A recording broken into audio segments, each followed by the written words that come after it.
Hi hello. എപ്പോഴെങ്കിലും നിങ്ങൾ ഇതുപോലെ ഒന്ന് പരീക്ഷിച്ചിട്ടുണ്ടോ?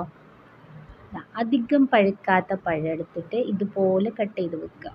എന്നിട്ട് നമ്മുടെ കയ്യിലുള്ള ഒരു കുക്കറിൽ വെക്കുക. ഇത് നമുക്ക് സമയലാഭവും എല്ലാം ആണ് കേട്ടോ. നമ്മളെ പണി പെട്ടെന്ന് തീർക്കാനുള്ള ഒരു എളുപ്പ വഴി കൂടിയാണ് കേട്ടോ.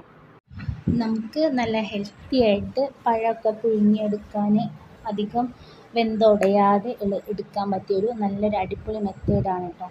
പിന്നെ ഇതിലേക്ക് ആവശ്യത്തിന് ഒരു ഇത്തിരി ഉപ്പ് ഇട്ട് കൊടുക്കുക, ഒരു 1/4 ഗ്ലാസ് വെള്ളം ഒഴിച്ച് കൊടുക്കുക.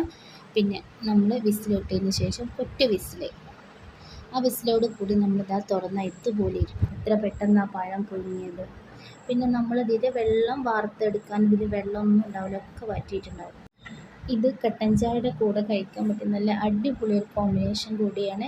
ഈ മാജിക്ക് നിങ്ങളും കൂടി ഒന്ന് പരീക്ഷിച്ച് നോക്കിയതിന് ശേഷം നിങ്ങളുടെ ഫീഡ്ബാക്ക് അറിയിക്കാം.